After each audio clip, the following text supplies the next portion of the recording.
Good people don't follow bad leaders, period. So don't be the guy or gal that gets somebody in that's great and you think you can rest on your laurels. I've had business owners say to me, oh, the business is going so well, I'm bored. Like, what drug user is that? If you've got good people in there, then lead, carry on. If you've been able to develop a business and you've got good humans in your business, don't stop. Don't take your foot off the gas.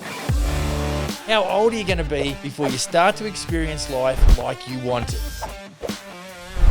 I want to tell you right now, whether you like it or not, there is a better way to do business. Hi everyone, welcome to the Business for Builders podcast. Thanks for joining me. My name's Max. I'm your host and I'm the CEO here at Smith & Sons Canada and I'm the founder of EliteBusinessAdvisory.com. Good to have you with us. I appreciate you chiming in. Welcome to you if you're in YouTube land. Great to have you along for the ride as well. As usual, like and subscribe. One of these drops every week. And head across to Business for Builders VIP. Answer the questions there, and if you're a good sort, I shall let you in. There's a great spot there for some community collaboration and camaraderie. So, make the most of that. That's a good place to be. Don't forget, if you want to chat with me about the possibilities of just discussing how business coaching works, feel free to hit me up on the EliteBusinessAdvisory.com website. Go to book a consultation, and I would love to spend 30 minutes with you, getting to know you and your business and seeing where I can help you in real quick time, and we'll just figure out where to go from there. Don't forget too, it's a big step to go from listening to the free podcast to, customized coaching for contractors. And so in between there is, you can visit EliteBusinessAdvisory.com/academy. And for a very small investment over there, you can get started with some of the information that has to do with the 5 steps to freedom, 21 silver bullets, and how you can understand each aspect of your business as it relates to the concepts that we pulled from, or that have been pulled from, the Vern Harnish book called Mastering the Rockefeller Habits. Remember, folks, the more you learn, the more you earn. So really start being diligent around understanding all the business concepts that are laid out on the EliteBusinessAdvisory.com website, and that will make a difference in your business life for real. You just got to apply yourself to learning. Righto, here we are. We are in part 4 of a 6-part series to do with business development for general contractors. And, I think nothing that we have talked about, nothing that we're about to talk about really has anything to do with how good a carpenter or bricklayer or concreter or drywaller or tradesperson that you are, although it does pay to have a good understanding of how to build stuff, of course. But really what we want to focus on is being diligent around understanding the concepts as it relates to biz dev. So look, I think for a bit of a recap, the first 3 we did. First one there was strategic marketing strategies. Second one was financial management in construction. The third one was client relationship management. And today we're going to talk about real quick a few points to do with team building and leadership. So let me start out by saying that there is no point in just having a checklist and all of these SOPs if you're a prick to work for. That's a little harsh, I know, but my job as a business coach is to bring awareness. So guys and gals, please look in the mirror. I do it very regularly and ask myself, am I the guy that I need to be to manage a $100 million company? And really, I've got to be honest with myself and know that I've got a very long way to go and a lot of work to do. So, guys and gals, it really does take, I want to get rid of the whole ego thing. I used to say ego and humility in equal measures. Today I say confidence and humility in equal measures, because I think we all feel better when we are confident in what we're doing. And I guess a lot of the focus around this podcast, this YouTube show, is to really give you the information that does empower you, that's going to give you the ability to operate confidently as a business leader. So today we're going to have 5. We're going to just do a real quick deep dive into 5 points. And look, I would always urge you that, whatever you hear on this show, I think, probably in the last week I've saved about 3 or 4 episodes of other podcasts that I watch or listen to. And, because I really understand that I just don't get it all in the first time. So, I love to hit those 3 dots and save the episode. So if you're driving down the road, this 6-part series, something I feel motivated to do is have some level of continuity in, tying a bunch of stuff together, because what we're really trying to do is give you some conceptual analysis, capability. It's sort of like, okay, I want to understand the concept and I want to understand a little bit, deeper than just surface level. But I want you to take it one step further and really dive down. I'm going to break it down into these 5 points, of each of these, of each of the parts. I really want you to start to understand some of those concepts around. So I'm going to do my best to share with you my 2 bobs worth as it relates to that. But here we go. Team building and leadership. Point number 1, hiring and retaining skilled professionals in the construction field. It goes without saying that we should do that. We should hire and retain skilled professionals. Unfortunately, the challenge that we have is that some people, what they say they can't do, they can't kind of back up, what it is that they brought to the table. And so, I think hiring and retaining, there's too much, guesswork, I think, that goes into hiring, and I am truly guilty of that. I think I trust people a little bit too much to my own detriment, because I absolutely want people to succeed. You don't get to episode 175 or whatever we're doing today and do that because you got nothing else to do. I'm very busy now. I'm running 2 businesses, and I've got a lot of people that are really relying on me to get the job done. And so, going forward, you and I both, we need to be much more strategic in how we go about hiring, and really need to focus on how we go about retaining the right talent. So, I think recruiting the right talent is one thing. Making sure you bring in the right talent is certainly important, but then retaining, nothing worse than getting someone on board who's really serving the purpose tremendously, and they get headhunted or they're dissatisfied with their current situation. So, really got to make sure that we've got some of those. Look, and if I could, what can I do for you? If you shoot across, the Silver Bullet Academy will cover off a lot of what I'm talking about in this 6-part series and more. So, employee acquisition plan, I believe, is the one that's on the 21 Silver Bullets on the elitebusinessadvisory.com Silver Bullet Academy. So, this is really where it's like, for me to really transfer to you in a 15, 20-minute podcast is almost impossible, other than to do what I do as a coach, and that is bring awareness. So I want to make you aware of, a few points as it relates to team building and leadership, and certainly having the right approach for hiring. I think there's a video there that talks also about psychometric profiling, which effectively is simulating stress. Several episodes ago, I talked about recruit better, simulate stress. That's very much in line with, the way we approach the recruitment side of things. And then retention of skilled professionals is also important as well. People work for a paycheck, but they die for recognition, folks. I'm sure, it's good to get, money in the bank, no question.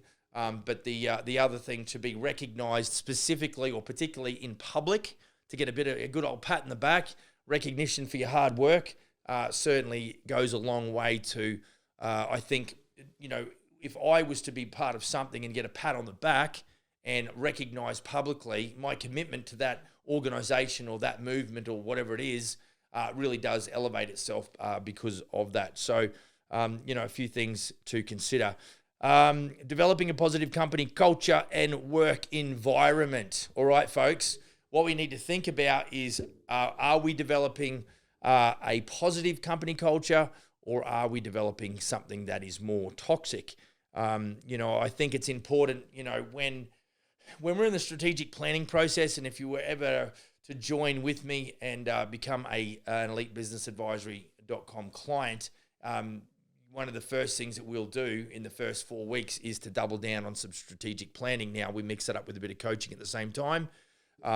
We definitely spend several hours, in that first month just thinking about strategic planning. Now, part of the strategic planning, matter of fact, it's probably one of the first things that you'll get introduced to if you don't already understand the power of strategic planning, is core values. Now, I think part of developing a positive company culture is that you have the right people in and around you. I've been in business. Let's say I've had people in my business that are excellent human beings, really good, top-notch humans to be around. But conversely, I've had some pretty ordinary dudes and dudettes that have got their way inside of my ecosystem who no longer are there, and unfortunately, I wasn't good enough to act promptly enough and appropriately enough early on enough, and there's definitely a price you pay. You lose momentum, and it's quite discouraging when you realise that you may have made a bad decision. So I think when we talk about core values, you can come to my boardroom, and if we ever get one-on-one on a video call, I can show you a quick pic of our core values. I'm about to add another half a dozen or so to that. And the power of core values means that you and I, we have an unwritten set of rules that we abide by, whether we believe it or not. There's certain things that we just don't do because that goes against our core value and our core belief. And so we really lay out those core values to ensure that all the decision making that happens within the business is done in conjunction with either those written down core values or those not so written down core values or beliefs. The trouble is if they're not written down and they're not displayed or not obvious or not released to, humans within your business, their decision-making process may not be where you need it to be.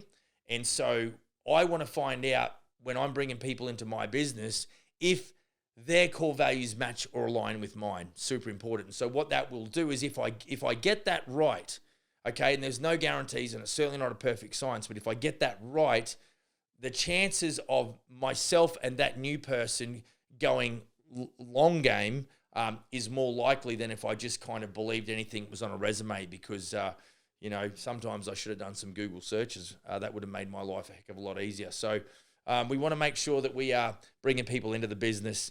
So we talk about developing a positive culture. Well, I'll tell you, when you've got the right people in the building, positive culture almost, and I won't say it just happens by default, but I'm telling you, it's certainly a lot easier to build momentum when you're focusing on the one goal and pushing forward together. So, developing a positive company culture and a positive work environment, that's something that's really, I think the dynamic of that's changed also with COVID because people are starting to work remotely now.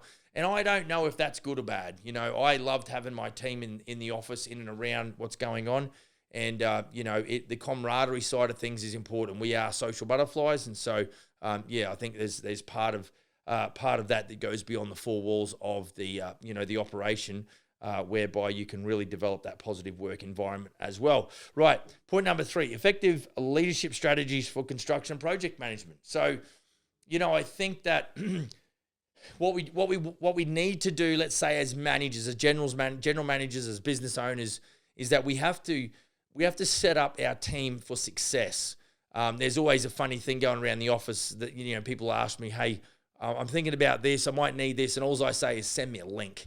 If I've got team members that are asking for something and it sounds feasible, and most of the time it is, I want to make sure they're equipped to do their job at the highest level. So when we're talking about project management, guys, I would really urge you that I would encourage you to ensure that you yourself understand all of the idiosyncrasies and processes within project management because, and I've heard some people say, hire people that are as good as you or better, and I don't disagree with that. But I'm telling you, when you've got someone that's in your charge, somebody that's part of your business, you'd better have a good system for them to cling on to and follow. Otherwise, what's going to happen is they're going to go, well, I didn't get a system handed to me. I didn't get a bunch of SOPs or standard operating procedures delivered to me. So I'm just going to go and make it up on the fly. And then, if that happens and there's something that's done that's incorrect, the boss man might use that against them. So you're setting your team up for failure, and ultimately every time that you onboard someone and then have to offboard them, that costs money. So the quickest way to lose money is to recruit badly. So we've got to have systems in place for project management, good leadership strategies, good accountability measures, systems by way of recognition for your project managers to ensure that the humans that are pushing those projects forward for you know exactly what is required of them. Point number 4, provide ongoing training and professional development for team members. I think that as we develop, if we are sitting there as the business owners and we're getting coaching and we're getting, there's a lot of learning that's going on as far as book reading and maybe even coaching, things like that. we owe it to our team to invest in them as humans. And I'm telling you, that kind of investment will be, that should come back to you. There should be a return on investment. And I don't know if it was Jeff Bezos who said this, or it might have been Bill Gates. They said something along the lines of treat them so well, or educate them so well, or build them up so well they could leave, but they don't leave because they love the company so much. And so that's really what we want to do. We want to really equip them and build up that skill set with the long term of those humans really helping us to go the distance. Point number 5, final one for today: strategies for motivating and empowering construction teams. I think that the last thing that I want is my team coming to work, clocking on, and then clocking off and going home. We, especially in the Smith and Sons group, it's really important. Like we've got our annual team conference coming up in May, and I know that there's going to be there's education there, of course, but there's a bunch of especially when you're coming from 3 countries. There's a bit of backslapping going on, some beer drinking, and some chit chat about business, and of course the Aussies and Kiwis, they have the annual I think they call it Smashes, and it's just a cricket game between the Kiwis and the Aussies. So I think that builds camaraderie, builds team. It's important that we understand that we're all sort of on the same page, going in the same direction, and really want the same thing. So that part of especially as a franchise group, I'm really blessed to have the opportunity to coach a good handful of builders throughout the world. But on the flip side, I get to see the franchise side of things as well. So what I noticed in my independent guys who aren't part of Smith and Sons, there is an element that it's really difficult unless they really press into an HIA event or Master Builders or some local networking groups or a BNI or a Chamber of Commerce. There's very little opportunity for some fun times. Matter of fact, only just this week, I had a gentleman ring me who technically is competition, and he was ringing just to get some advice on a certain digital platform that's in the construction business, and I had a bit of a chat with him about that. But I made it clear at the end of the day that, mate, I'd love to catch up for a beer and just help you out where I can. There is so much opportunity, even in this small town. I said, look, don't be a stranger. He was brand new in the town, moved back here because that's where his missus grew up or was, born. And, I just wanted to, there's so much opportunity in this town, even though it's a small town. And he seemed like a pretty decent dude. I've seen some of his stuff on Facebook. And so I just, extended a little bit of an invitation just to ensure that, even though he's not part of my team, I think we want to be able to give. I think there is definitely, some satisfaction I get, hence the reason we're at episode number 175 in giving more so than receiving, the feedback that I get from my audience. And I really, appreciate you tuning in and shooting me back some, pats on the back. I appreciate that. It's like my oxygen.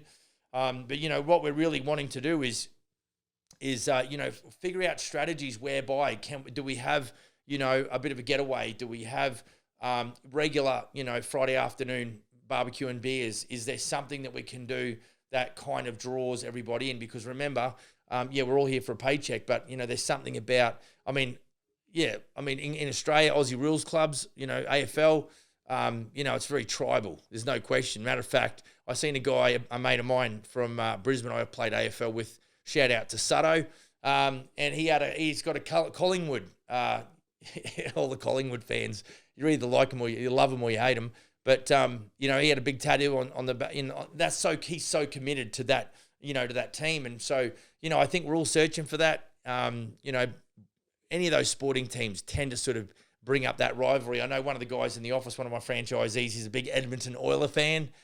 So good, a bit of a shout out to the Oilers, to the Oiler fans. But I went and decided to support a hockey team because I had no clue what I was talking about. But I decided to back the Vegas team. So everyone hates those guys. So I thought I'll support those guys. So I think we want to be able to motivate. I believe completely in empowering the team to ensure that they feel that they are appreciated. And I think it's always nice for us boss folks to say thank you and really feel like there is, some strategies around how we can go and develop. So again, if we're talking about team building and leadership. They're the 5 points that I'd start with. I'd start researching those and then figure out how you can implement some of those in your team. Remember, speed of the leader determines speed of the pack. So if you're dragging your boots as it relates to team building and leadership, it's really going to do you a disservice long term. And so don't be the bottleneck in your biz. Make sure that you are, got your heads on a swivel. So you're listening, you're looking at all the different dynamics within your business on a weekly basis and doing your best you can to really build a great team and become a better leader. Good people don't follow bad leaders, period. So don't be the guy or gal that gets somebody in that's great and you think you can rest on your laurels. I've had business owners say to me, oh, the business is going so well, I'm bored. Like, what drug user is that? If you've got good people in there, then lead, carry on. If you've been able to develop a business and you've got good humans in your business, don't stop. Don't take your foot off the gas. Keep pushing forward and really work hard. I think just to finish, I think us, for business owners, we need to have an attitude that I'm here to serve. I'm here to serve the whole organization, whether it's people work in my office, franchisees, of course, my elite business advisory clients. My attitude's all about serving. How can I help you? And, it's super important. Matter of fact, I was on a mastermind call this afternoon and, I really was encouraged because, based on, what I've done in the coaching world, I feel like I'm ready to start giving back to my fellow business coaches in that mastermind group. And so that makes me feel good when I can do that. So, become the best person you can be. I say to my kids before they go to school, do your best, be your best. And that's what I say to you guys as business leaders as well. So like and subscribe, all that kind of good stuff. Hit me up on email, max@elitebusinessadvisory.com, or shoot across to elitebusinessadvisory.com, book a consultation. Check out my website there. If you want to chat about some coaching, hit the button and we'll spend some time together and see what happens. B4B, VIP, get across there, answer the questions. I'll let you in if you're good sort. Other than that, see you on the next episode. Go build a kick-ass business. Cheers.